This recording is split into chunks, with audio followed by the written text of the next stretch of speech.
is do what we do. That's our slogan for this team, and that encompasses a lot. You know, we're pushing the ball every day, every time we rebound the basketball, rebounded.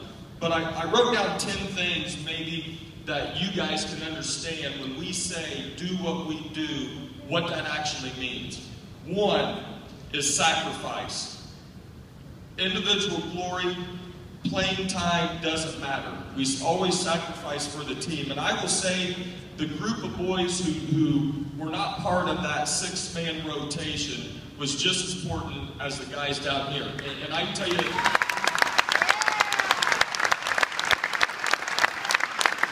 preparing for the state championship, I've never collectively seen a group of young men work so hard. We're running 7, 8 guys out there. Coach Holder's grabbing 2 guys, subbing in and out, work their tail. And so many of these guys would be starters on different teams.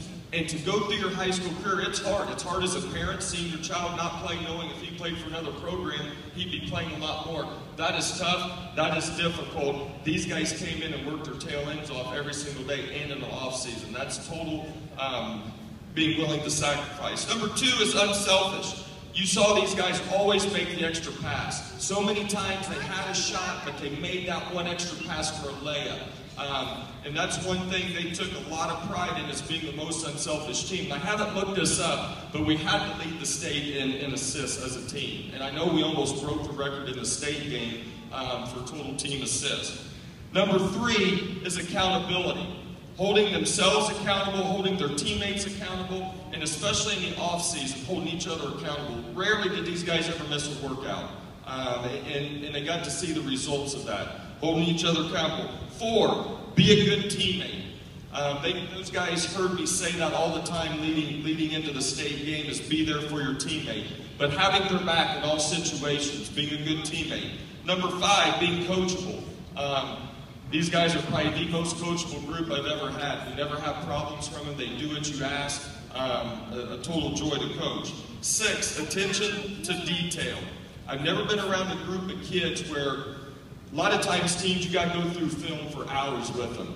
We watch film on Bowman, honestly. We watched film on 2 separate occasions, I think, for about 15 minutes each. That's all they needed. We got our work done in the court. I've never been around a group of young men who takes a scouting report to heart and executes that scouting report.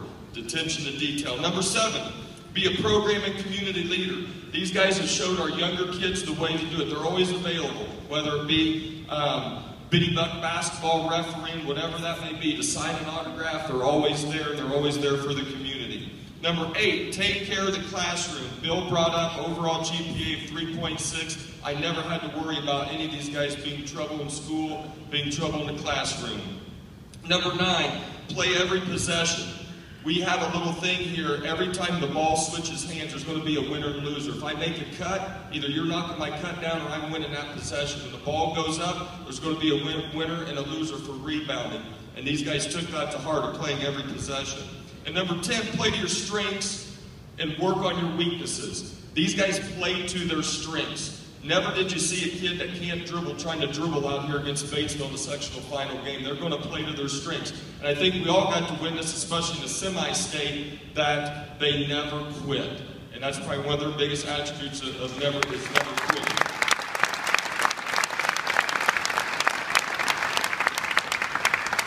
And if we look at this year's tournament, a little bit different than last year. Starting with the sectional, everybody knew we got to beat Batesville, we got to beat Batesville. Well, we were prepared for South Dearborn the first game. Even though everybody in the world knew we'd beat them, we still prepared for them. And these guys did it. And the game was over about the first 4 minutes. We put up 100 and some points in 3 quarters against them. Then we move on to Franklin County, which basically the same results. At halftime, the coaches, we were sitting there in the coach's office wondering, well, do we just chew one of their butts to light a fire? Because this game's over right now. So then we move on to Batesville for the final game, and I don't think anyone was disappointed. I thought we controlled basically the entire game and the entire night, bring home a sectional championship. So then we make the road trip back down to Washington. I probably gained about 10 pounds eating Ponderosa right by the Baymont through that regional run. But we play a Silver Creek team that not a lot of people knew. Well, their record's not that great. Well, there were reasons. They had players injured all year. they beat 3 ranked opponents in their sectional, and we knew what we were up against, and it was a struggle. We ended up winning by 10, and I thought we had a great second half to complete that game. And then it was funny because between games, it was really sunny out, and I never did know for that night game if you guys had drank too much or if you were sunburned coming into that final game that night. I still haven't figured that one out. But we come in that night to an Evansville Memorial team that we knew wanted to get up and down the floor. And it's probably a mistake with these guys if you want to try to run with them, and we end up beating them by 20 or 30 points. I don't even know what the final was. Then we go into semi-state, and I still think Guerin Catholic's the best team we played all year. They got great players, they're hard matchups for our guys, and they're well coached. And we struggled through the first half. I thought Macy shot the ball extremely well in that first half to keep us afloat, 5-point game. And then we kind of took over there in the fourth quarter. One of those miraculous comebacks. All of a sudden you look up and we're up by 3. You wonder how in the world have we ever done this? So we win the semi-state. And then the interesting opponent of Bowman Academy comes along.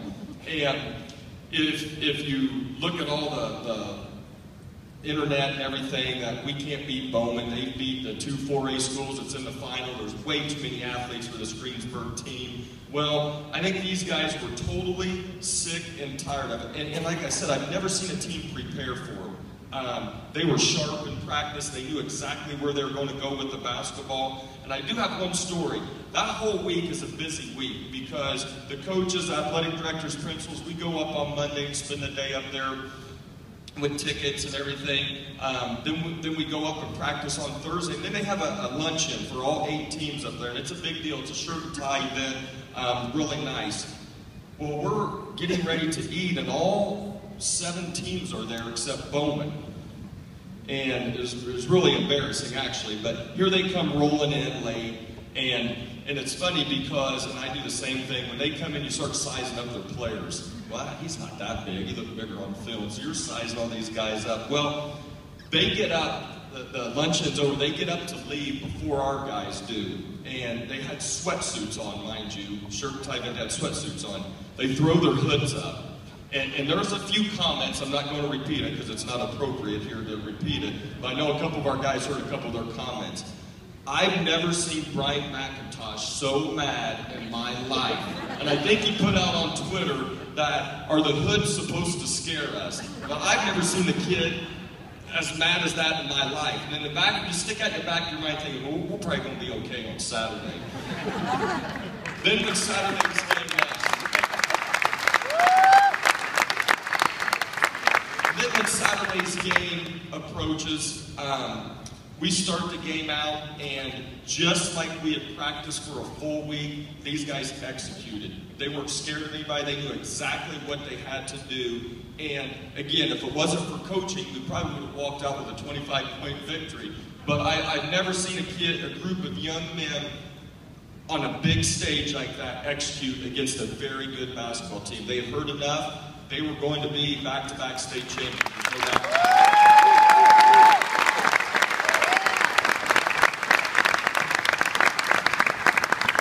And I'll finish up here trying to explain what it's been like coaching these guys.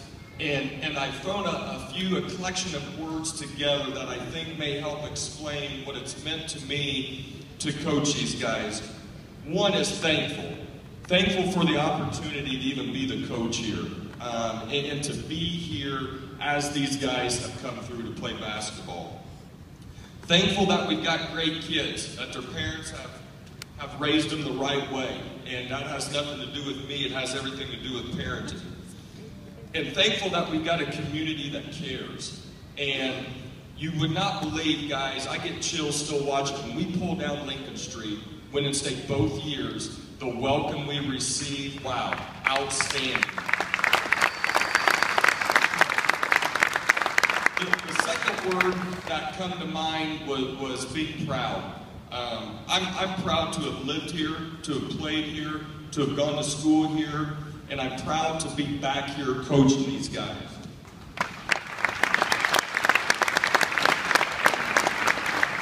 I'm proud for all of our kids' accomplishments on and off the floor. What they have done with themselves is amazing. And I'm proud to be a part of all the positive attention that's been drawn to our community, and it's been nothing but positive, and I'm proud to be a part of that. Third word is amazed. I'm amazed at how these kids have handled all this. There's not one time in the tournament they didn't perform on the big stage. You look at programs like Duke University, they get knocked out first round. These kids never faltered on the big stage. And I'm telling you, there was so much distractions. The media was constantly on them. Colin and Sean, I could not pull them away from a little girl from Fox Sports Midwest. We didn't need to practice going that day, I don't think. But amazing. And I know Coach Holdsworth and I have talked about this. It's like, man, when I was 16, 17, 18 years old, and I've been on TV, I mean, how many games these guys have played on TV, never bothered them. They're never afraid of the big stage. I'm amazed at the talents of these guys. Their basketball talents alone, I'm simply amazed. You just don't see as talented a group as we've got right now. And I'm amazed at how they can do everything. We're in the state finals. We prepare, biggest game for these guys. We get done with practice, and Colin grabs Coach Holdsworth, and he's going to go throw a bullpen. I'm amazed at how a young man can do that. We got a state finals game. He just practiced. He goes and throws a bullpen for baseball, and then he went home and probably did homework. I'm amazed at how these guys have done that. Maybe not study. Fourth word is blessed. I'm personally blessed with great family, friends, and support, and we are all blessed that we remain injury-free. I know Colin rolled an ankle, and we tweaked an ankle here, or little gimpy here, but for the most part, for 3 years, we remained injury-free. And maybe one of the biggest words, number 5, is love. I love these kids like they were my own, and I probably worried about these guys more sometimes than I did my own family. I love being around these guys on and off the floor. They're fun. They're a fun group of kids, and sometimes I had to get mad at them to get serious, but they were fun. I love learning from them. I've learned so much as a coach, as a person, from these guys sitting behind me than I did from grown-ups. I love their attitude, and I love their approach. Their attitude was always great, and their approach to the game was always the right way. I love the family atmosphere. You guys got to see film. Every pass that's made for a layup, somebody's pointing at somebody's slapping them on the behind, or giving a high five. They played for each other, and it was a family. I love working hard for these guys. We spent a lot of time, and I loved doing it because I knew how much they're putting into the game itself. And I love how they fought through adversity and conquered everything that was thrown at them. And, you know, we go 77-3, and most people think, boy, that's the greatest thing ever. We faced a lot of adversity during that 3-year stretch. Now, a lot of people don't even know, but these kids faced it and conquered it. Number 6 is sad. I'm sad that I knew this day was going to come at some point, that these guys would be graduating and that we're going to have to move forward. And I'm sad that I have to let go of these guys as their coach. But number 7, I'm excited. I'm excited for their futures. You know, we just addressed some of the guys of what they're going to go on, and I'm excited to see in 5 years the success that they're going to have in their lives. I'm excited about the memories that you guys have created. Not for me, not for our coaches, but for everybody here and your families. And some of those memories are Sean farting in practice and me making him run about 30,000 stair laps, or Wrigley picking his boogers as Coach Holdsworth was going through the scouting report and flicking them on the floor. Those are all memories that we're going to carry on that these guys had.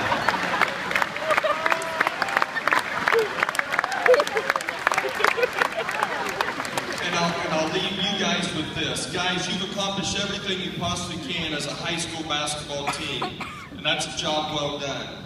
And I have been very hesitant over the last 3 years to brag on you guys, because it was always about the next season, the next practice, the next opponent, the next. We're always on that journey of the next. And I was really hesitant about bragging on you guys. But I will say this, the past 2 years, you guys are the best basketball team in the state of Indiana.